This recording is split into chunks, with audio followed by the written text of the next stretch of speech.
Good afternoon, YouTube. Northern Michigan Living with another video. This one is going to be about lifting your Range Rover L322 or Mark III. This particular one is a 2007 supercharged. And I put the Proud Rhino, suspension rods on them. On all four corners, of course. And that gave me 2.5 inches of lift. And you see now how much higher, just for comparison's sake, that's a gallon jug of coolant. And now you can see how much higher it sits with 33-inch tires. Now these are 275/60/20. What are they? Ironman All Country AT tires. The price was right, and I wasn't sure if I would like the whole 33-inch tires and that sort of thing. So I just bought a cheap set that'll do me well in this, and put them on the car with the suspension rods. It rides fantastic. I did put wheel spacers on them. I found these on eBay. I'm not sponsored by any of these people. I'm just throwing stuff out there for your reference. So these were hub-centric, excuse me. And they bolted on perfectly. The provided nuts that it comes with were completely flush with the mating face of the wheel itself.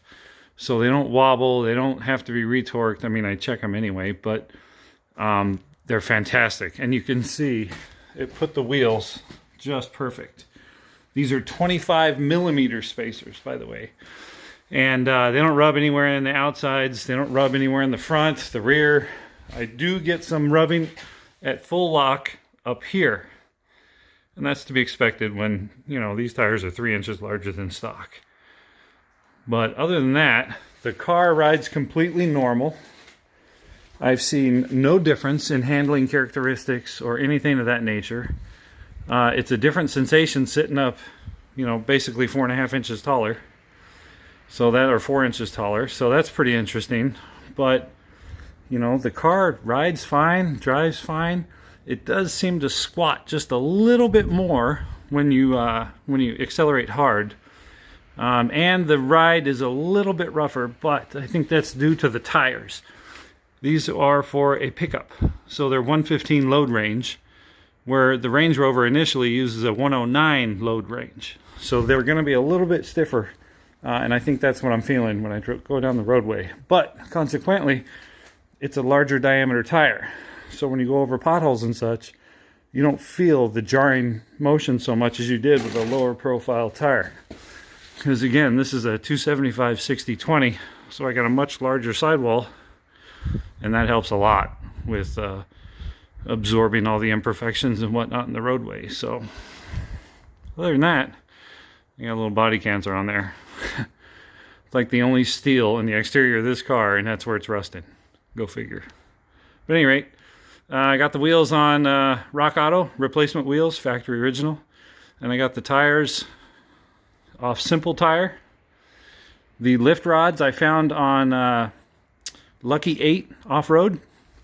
They're Proud Rhino, 2.5 inch. And like all the other suspension rods, there's tons of videos on that stuff, so I didn't make one on it because you pop the old one off, pop the new one on. It's actually very, very simple. But there it is. No suspension warning lights, no nothing.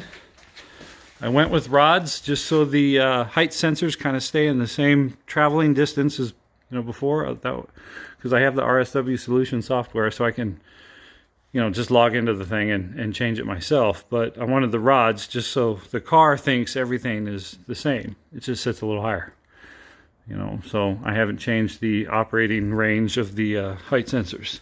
So, and I could easily just pop them off and put the old ones on if I wanted to, if I suddenly decide I don't like it.